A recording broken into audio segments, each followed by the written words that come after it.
Well, hey there folks, and welcome back once again to the Hop House. It's Eddie here, and it's time for, yeah, you guessed it, another beer review. If you just found us here, however, on YouTube, if you're new, then feel free, please, to like, share, subscribe to this channel. The Hop House, we like hoppy beer, we like good house music. We're on the beer side, as pretty much all the channel has been, to be fair. And I'm on about looking to maybe relaunch it shortly. I'm going to create a Facebook page for it and all that stuff over the next couple of days. However, right now I'm going to do another beer review. It's another supermarket IPA that you can get your hands on as well. And it's a virgin beer review. So you ready? Let's do this. Okay, so from one of my favourite Yorkshire... I say one of my favourite Yorkshire craft brewers, they're all my favourite Yorkshire craft brewers, but ones that I started having out and about in Leeds. They're actually owned by some students in Leeds. They retook back the brewery name, and they made quite a scene in certain student-y / trendy kind of beer bars and beer halls and locations in Leeds. So Kirkstall Brewery is what I'm talking about here, and this is a can of their Spokane. It's a West Coast IPA. It's coming in at 6%, which it says there in small writing, which I don't think the camera's going to pick up. Maybe 440ml can. Kirkstall started getting out into the supermarkets now. As I say, I think they've built the brand quite well. It's sort of being brewed and run by students or by the student union there at Leeds University. So if you're going to add beer with students, it's probably going to become quite popular. This was from Morrisons, and I think it's available nationwide, because I mean, although I'm a Yorkshire lad born and bred, I now live in Telford in Shropshire, and this was available in my Morrisons, so I think it's kind of nationwide. We've done their Providence, which is very similar logo to this. So you've got the K and then like what looks like hops, like a hop vine or something, some sort of beanstalk, hop stalk. That's their sort of branding. But it was pink. The hops were pink, and this there's sort of a turquoisey, greeny blue. Duck egg blue, I think, is the official. I blame it on like Dulux paint. They like love to give names to colours, don't they? But yeah, the pink one was their I'm coming back to my point now because I've just gone off. Providence, it was called. It was a New England Pale Ale. It was their New England sort of IPA. That was divine. Absolutely stunning beer at $2.50 a can. Which, for some people, again, if you're new, just getting into sort of beer, craft beer, $2.50 a can, I can get a 10-pack of whatever, Foster's or whatever you drink, or John Smith's if you're not a lager drinker. You know, £2.50 a can is really cheap for a craft beer. This is £3 a can, but it's 6%, so it's a little bit stronger. The Providence was 5.52. So yeah, £3 a can. I think it's pretty good. A lot of supermarkets are now doing craft beers at £3 a can. Morrisons, I think Tesco started off. Morrisons jumped on the bandwagon, and then Sainsbury's and Asda have slowly gotten involved. Of course, you've got the ones that undercut your Aldi and Lidl. Last beer review we did was two Aldi beers side by side. The Williams Brothers ones. One was tremendous, one was dreadful. So, I guess like anything, you never know what you're going to get. Right, get this into the glass. The can's actually bigger than the glass, so we'll have to go ahead and refill. But I thought I'd use a Thornbridge glass because I've not used it for a bit. And I quite like the shape of it, it's a bit funky. Right, so your beer so far in the glass is blonde to golden. It's a clear, see-through beer, good clarity there. It's not cloudy or hazy. It's got a really good fluffy white head on it. It didn't say anything in the description that it was going to be a hazy or a cloudy beer. It just said it was a West Coast IPA. What do we know from West Coast IPAs? They're more bitter than New England, so you're talking the original, where all the hops are grown, are usually on the west coast of America. So I'm looking at myself saying West Coast. For you guys, it'd be that side, West Coast. So sort of California and above. Is it Yakitima Valley or something?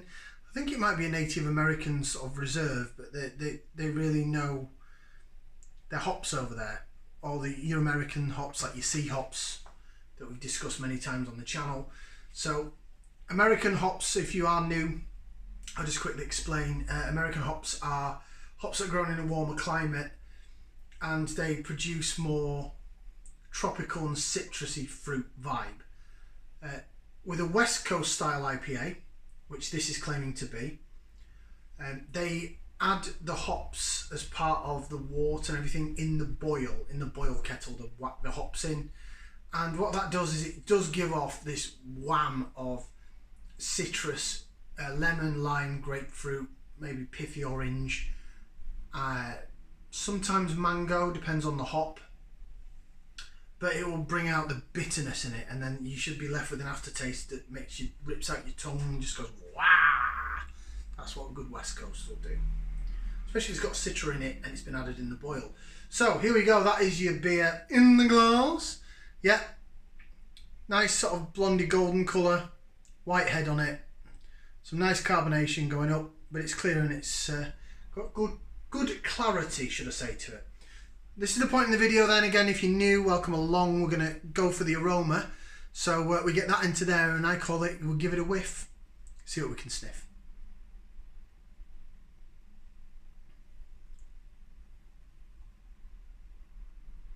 It smells citra-esque. It smells grapefruit, pithy, lemony, limey, citrus fruits in abundance, and a little bit of sweetness in there, and that's probably going to be from the malt in the beer, so it smells a bit like sweetbready. It smells decent. It smells pretty good. I'd expect it to sort of smell pithy and bitter like that. It is West Coast after all, so it should be boil kettle hopped, and it should be West Coast IPA, means it should be American hops. Simple as that. Right, we're going to give it a try now. So I'm going to go ahead and say bottoms up and down the hatch.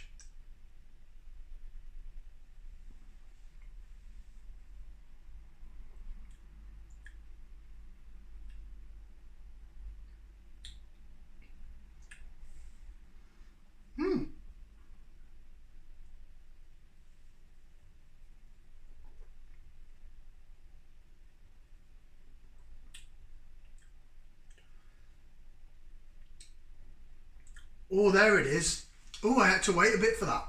Oh, there it is. Oh, yeah, it's quite nice.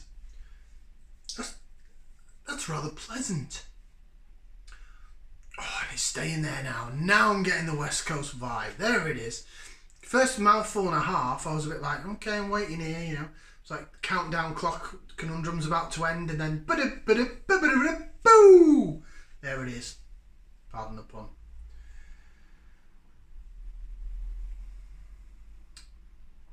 We'll do a bit of lace vision.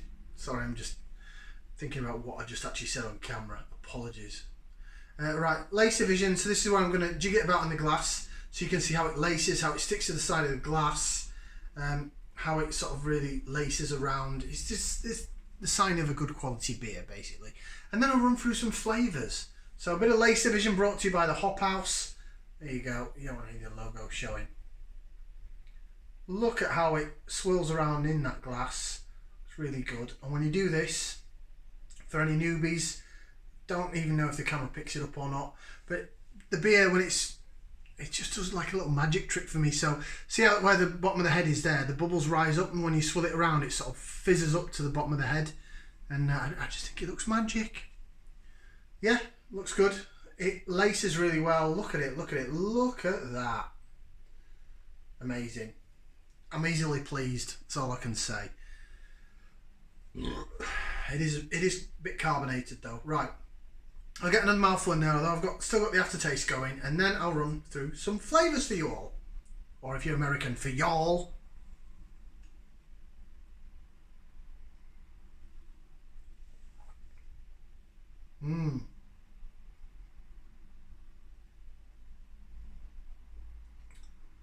Actually, the more I'm getting down this, the more I'm appreciating it. So you've got the sweet malt bill coming through the middle of the tongue. So it's like sweetness. It's almost like a bready taste. But if you've ever been to America, you have their bread. Or if you go to Spain and have bimbo bread, I don't know why they call loaf of bread bimbo. It's almost like sweet.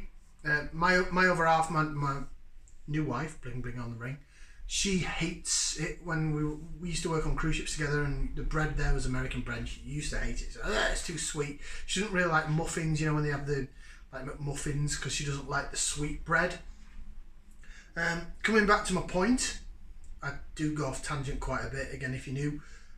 Yeah, that's sort of what you get through the middle of the tongue, this sort of sweet bread taste, but it then balances down the side of the tongue is where the bitterness and the bitterness to an extent, but it's zesty citrus. So if you think about like lemons and limes and grapefruit, and maybe some pithy orange, the white pithy bit of an orange that can be a bit really tart.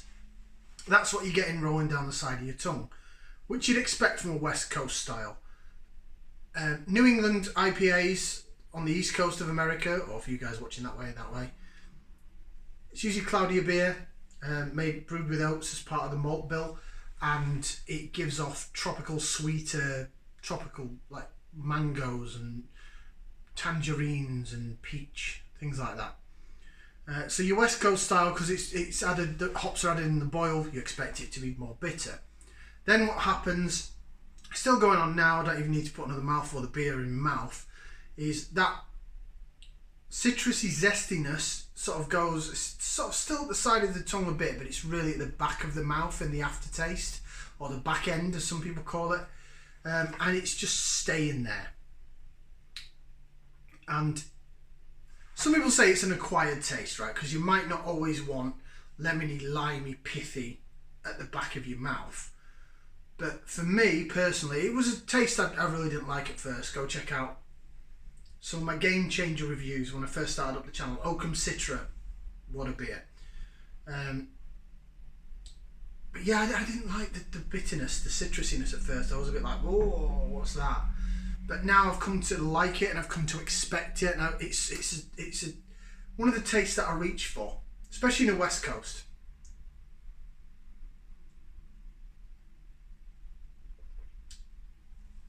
That's nice.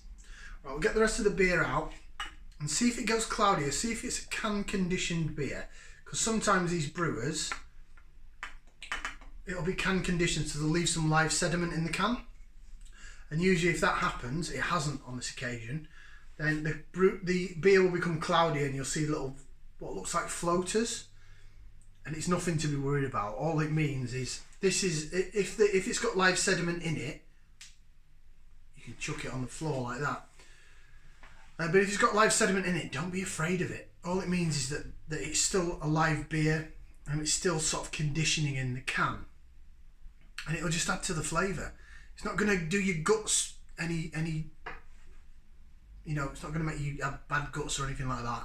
It just means that it's been well prepared, and they want you to experience as close to you're going to get from a cask or a keg or a draft environment by getting it theoretically out of a can.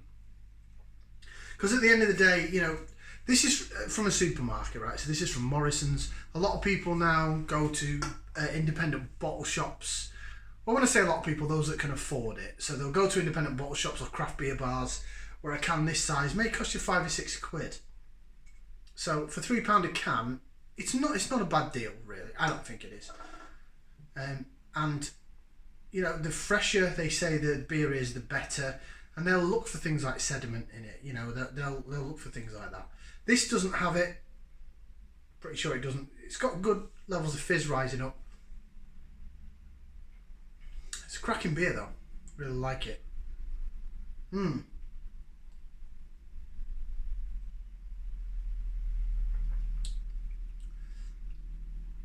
The first couple of mouthfuls were a bit underwhelming, and then bam, it was a slow burner. So what do I think of this beer? So this is the point, again, if you're new, that I give it a thumbs up, thumbs down. If I really like it, I give it 2 thumbs up, and I might even stick my foot in the air. Not literally, because I'll fall over, but metaphorically, if I really, really love it. in terms of this beer, it's nice. It's got the West Coast vibe. I've had better West Coast IPAs. Go have a look on the channel at my review of Hawkshead Brewery's Route 590. Route 590 West Coast IPA. That was wow. So I have had better West Coast IPAs, but it's good. Not as good as the Providence, their New England one. That was exceptional. I'll give it a thumbs up. I think just the one. I was considering then whether I'm not going to give it 2, but basically my rating is that's rubbish. Don't want to drink it again. I'd drink it if someone gave me it. That's yes, I'd buy it again. Anything beyond that, a thumb and a half is like that's pretty good. That is top notch. And if I had anything like a foot or anything in the air, metaphorically, then it means it's bob on. And where can I get some more? It's a thumbs up for £3 a can. Yeah, decent. Kirkstall Brewery. I think they're a brewery that know what they're doing. I know they've got other cans in Morrisons that are 330ml, part of their 4 for £6 for the individual cans. So I'm going to pick up some more because the 2 that I've had I've liked. Not as good as the Providence, but still pretty good. So thank you very much for joining us. As I say, like, share, subscribe. We'll see you again for another beer review right here on the Hop House. Ciao for now, people.